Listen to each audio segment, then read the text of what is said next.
A maioria do povo de Campina Grande aprovava a ação do Mão Branca, por conta da impunidade, né, que era constante. O cara matava, roubava e ficava solto, né, e a população só teve de socorro Mão Branca na época.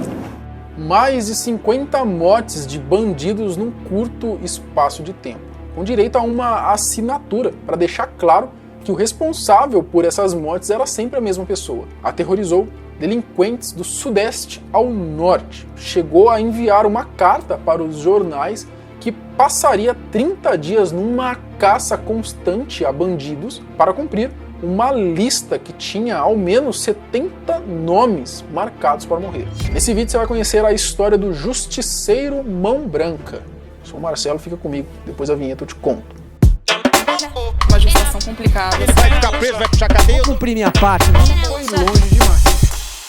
A nossa história começa por volta de 1980, quando o país teve a atenção voltada para uma série de assassinatos que aconteceram na cidade de Campina Grande, no interior da Paraíba. Estima-se que só na primeira metade daquele ano, 59 pessoas foram mortas de maneira brutal. E o que intrigou o povo na época era que todas essas mortes possuíam o mesmo detalhe, a mesma assinatura. Elas tinham marcas parecidas na forma como foram mortas, como se fosse uma marca registrada, e o justiceiro, ou então o grupo de justiceiros, sempre deixava um bilhete assinado como Mão Branca. O bilhete ainda deixava um recado, o recado de que outras pessoas que fizessem o mesmo ato, cometessem o mesmo crime daquele que foi morto, teria o mesmo destino, a morte. Conhecendo a história. Tudo começou quando Carlos Roberto Alves, um conhecido marginal da época, foi assassinado de forma fria. Após isso, a matança continuou ao longo de meses. As vítimas normalmente eram pequenos delinquentes locais que já haviam sido presos, detentos, fugitivos ou ex-presidiários que já haviam cumprido a sua pena. As marcas deixadas nos cadáveres tinham um padrão. Os corpos eram furados de balas de diversos calibres, com sinais evidentes de tortura, e depois abandonados em locais desertos pela cidade. E cada morte apresentava suas particularidades e um certo padrão. Por exemplo, os que haviam sido ladrões eram encontrados então com as mãos mutiladas, e os que tinham famas de falastrões ou delatores eram encontrados sempre com tiros na boca. O justiceiro, ou então os justiceiros, deixava claro que as suas vítimas eram apenas pessoas que tinham algum envolvimento criminal. Ele se declarava como defensor do povo, como de órfãos também, viúvas e inocentes. E nunca acreditou que o que estava fazendo era um crime, e sim justiça com as próprias mãos. A população não encontrava os corpos, que já eram jogados, por exemplo, próximo ao Amigão, né? Era jogado próximo ao Hospital da FAP, sempre próximo aonde passava gente, né? Um caminho, ou uma estrada, para ser localizado. Porque a intenção do Mão Branca não era matar, dar fim, desaparecer o corpo. Era matar e mostrar. A lenda se espalha. A lenda do Mão Branca não aconteceu somente em Campina Grande, né? Há relatos de que também havia um Mão Branca na Baixada Fluminense, no Rio de Janeiro, né? O extinto jornal sensacionalista da época carioca chamado Última Hora estampava com frequência nas primeiras páginas várias listas fictícias com os futuros defuntos. Mano, pensa um jornal da época estampando o nome de um monte de gente que vai morrer, velho. Mano, que bizarro isso, né, mano? É um prato cheio pro jornal também, né, mano? É matéria pra caramba, então, isso que eu tô falando, né? Por isso que eles até dizem aqui, e depois a gente vai falar mais sobre isso, que há algumas teorias de que foi uma invenção da mídia, né? Uma invenção da imprensa, esse justiceiro aí. Apesar de que haviam, sim, as mortes, entendeu? E aí eles criaram uma lenda para poder também vender. Eles sempre diziam, então, que essas mortes seriam pelas mãos do protagonista da nossa história, né, o Mão Branca. No Rio de Janeiro, foi até criada uma música em homenagem ao serial killer do bem, interpretada por Gerson King Combo, que se chamava Melô do Mão Branca. Além de ter dado um chego na cidade maravilhosa, o justiceiro também teve a sua passagem pelo norte do país para dar fim à criminalidade por lá. Em Manaus, o Mão Branca encaminhou uma carta a um dos principais jornais da região, O recado era uma tentativa de deixar todos os foras da lei com medo. O jornal A Notícia publicou em 16 de março de 1980 uma manchete que informava sua chegada. De acordo com a notícia, o Mão Branca teria encaminhado uma carta informando que chegaria à cidade no mês de abril para se vingar dos crimes que aconteciam por lá. Mano, é engraçado que o cara avisava, tô chegando na cidade aí, tá? Estampa no jornal aí que eu tô chegando, pra bandidagem ficar tranquila, entendeu? E os caras realmente tinham medo, mano. Os bandidos realmente tinham medo, tá ligado? Até reforça um pouco a ideia de, pô, realmente é uma invenção, digamos, porque aí dá uma sossegada na cidade. Dá uma pelo menos por sossegada. um Você tempo. falava que o Mão Branca tava chegando na cidade, a galera já ficava com medo, a galera que tava cometendo crime, entendeu? Bom, parece que o nosso justiceiro tinha algum contato bem próximo com a imprensa, né? Deveria ser parceiro de algum jornalista. Essa carta escrita acabou contando algo que muitos não sabiam, né? Segundo a mesma, o intitulado Mão Branca não era apenas uma pessoa, era uma ideia, eram várias pessoas. Pensei nisso também. E é por isso que ele tava em vários locais, entendeu? O cara tava no norte, tava no Rio de Janeiro, tava... Pô, como é que um cara só tá assim? Só se o cara for o Batman mesmo, velho. Foi o Justiceiro mesmo, o Punisher, tá ligado? Bom, então, ele não era uma pessoa, sim uma organização de justiceiros que estariam, então, investigando durante 3 meses algumas mortes que ocorreram na cidade e que foram acobertadas pela polícia da época. Uma lista com 77 suspeitos foi criada pela organização que estavam aí então marcados para morrer. A matéria também noticiava que o Mão Branca havia telefonado pessoalmente à redação do jornal para informar a sua transferência do Rio de Janeiro para Manaus. Pô, velho, ele ainda avisava, é o que eu falei, ele avisava onde ele estava indo, mano. E a imprensa adorava, né? Imagina, porra, quanta gente não vai ler o meu jornal se eu disser que o Mão Branca tá vindo aqui na cidade, velho? O que interessava para nós na imprensa era a execução dos marginais, para o sensacionalismo da reportagem, né? O que vendia na época era nem saber quem estava matando, era saber a maneira que matou, era que dava golpe na época, não saber quem matou.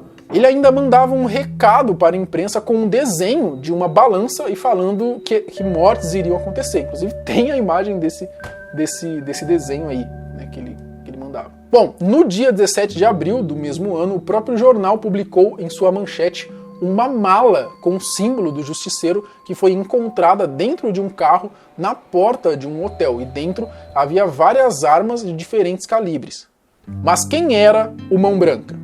Diziam que o Mão Branca, na verdade, era um grupo de policiais militares inspirados em grupos de extermínios anteriores, como o Esquadrão da Morte, né, que agiu com força nos anos 60 em São Paulo. Eu pensei um pouco nisso também, porque os caras meio que tinham a lista do que o cara fez, tá ligado? E como uma pessoa comum tinha uma informação privilegiada já, isso, né? Entendeu?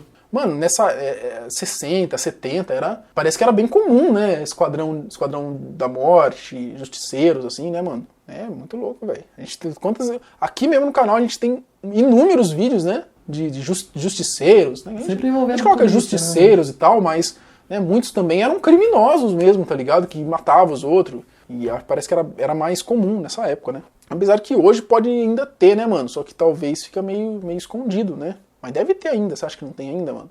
É que a gente tá aqui, assim, na nossa bolha, mas você acha que talvez aí nos cafundó do Brasil aí não tem um cara aí que fica matando os outros? Ou um grupo de pessoas que fica matando outras pessoas que cometem crimes, entendeu? Deve ter, mano. A gente fez um recente até, né, dos Justiceiros da Fronteira, a gente fez aqui no canal também, recente, e tá acontecendo também na fronteira, né? A maioria do povo de Campina Grande aprovava a ação do Mão Branca, por conta da impunidade, né, que era constante. O cara matava, roubava e ficava solto, né? E a população só teve de socorro o Mão Branca na época. Bom, o que importa é que o medo da bandidagem era tanto que os detentos chegavam a negar sair dos presídios e necessitavam de escolta policial para deixar as prisões, temendo a ação dos justiceiros. Mas, com toda essa matança e com manchetes de jornais a todo momento, algumas investigações acabaram acontecendo. As primeiras investigações foram a partir de denúncias de parentes das vítimas em Campina Grande, onde apontaram então para a existência de um grupo de extermínio formado realmente por policiais, né, que estavam atuando através da prática do chamado justiçamento privado. Traduzindo, eles faziam justiça com as próprias mãos. Eles achavam, não entendiam que ia ficar na impunidade, que ninguém ia investigar, porque Campina Grande estava ficando em paz. Só que deram mal porque na época o governador Tarcísio Buriti passou a investigar e realmente o Mão Branca foi elucidado com os autores que eram os policiais. Diante da pressão de setores da sociedade civil, né, da opinião pública nacional e até mesmo do então presidente da época, o Ernesto Geisel, que temia a propagação de grupos ou polícias paralelas, né, no território nacional todo, e também o governador do estado da Paraíba, o Tarcísio Buriti, eles tomaram então medidas para apurar então essa onda de assassinatos. Eles simulavam fuga, eles tiravam pessoas da cela para executar, o sujeito já estava preso, né, sob a tutela do Estado, e o cara tirava de lá para executar. Era uma coisa feita às escondidas, não. Após um processo investigativo mais intenso, chegou-se aos nomes de 5 homens acusados de participar, então, do grupo de extermínio Mão Branca. Os 5 suspeitos pertenciam à Polícia Civil Campinense e entre eles estava o chefe e supervisor da entidade, o Cícero Tomé de Souza, que foi apontado, então, na época como líder do grupo. Entretanto, o julgamento dos 5 acusados foi surpreendente. Os supostos assassinos contavam com uma ampla rede de proteção nos altos escalões da polícia e da política estadual, né? Quando finalmente foram julgados em 1982, apesar das provas, que além dos assassinatos incriminavam também os réus em diversos outros delitos, 4 deles foram absolvidos e apenas o investigador, o Zezé Basílio, foi condenado a mais de meio século de prisão. Acho que ele foi como bode expiatório, né? Entrega um aí, deixa um preso aí, pelo menos aí, pra galera não achar que ninguém tá pagando, né, por isso. Mas o ponto mais importante do julgamento foi o seguinte, né? Concluiu-se então que o grupo de extermínio Mão Branca nunca teria existido e que o Mão Branca teria sido então uma invenção, uma ficção da imprensa para poder vender matéria. Mas e aí, o que você acha? Eu sinceramente acho bem difícil. Eu acho que, porque as mortes aconteciam, tinham esse tal dessa característica, dessa assinatura, mas muito provavelmente também a imprensa fez o papel dela e aumentou pra caralho pra poder criar toda essa lenda e aí vende, né? Você lembra do jornal de São Paulo aqui mesmo, chamado Notícias Populares, como tinha várias manchetes bizarras, como teve aquela do Bebê Diabo, que a gente fez um vídeo, entendeu? Tinha várias manchetes assim sensacionalistas ao extremo que a imprensa pegava uma coisa, uma história, uma lenda e aumentava mesmo pra vender. E assim, vira uma série. Tipo uma série, a galera quer saber. Comprar o próximo pra ver o que tá acontecendo. Pô, Mão Branca atuou de novo. Pô, Mão Branca matou de novo. Quem será que foi agora? Eu vou ver, vou comprar um jornal pra ver, mano. Você entendeu? Pô, foi... Mano. Manchou, digamos assim, para sempre a história do jornal. A polícia nunca elaborou lista para citar os bandidos que seriam exterminados pelo grupo Mão Branca, digo melhor. Então, essa lista foi criada dentro da redação do Diário da Borborema. Porque na época, a lista que foi publicada nos jornais, e a gente depois descobriu, era a lista de presos corriqueira central da polícia. Cabia preso de noite, saía de manhã, lá tinha a fichinha.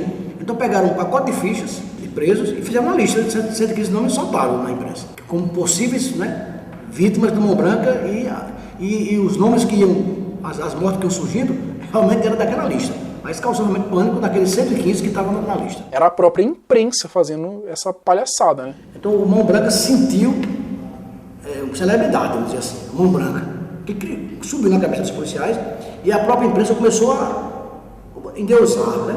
Bom, mas me diz aí o que você acha. Você acha que esse grupo de justiceiros chamado Mão Branca realmente existiu ou foi tudo uma invenção da imprensa para poder vender matérias de jornais? Comenta aqui embaixo e me siga no Instagram para deixar a sua sugestão de vídeo, tá? É @omarcelomilos. A gente se vê amanhã, no mesmo horário e no mesmo canal.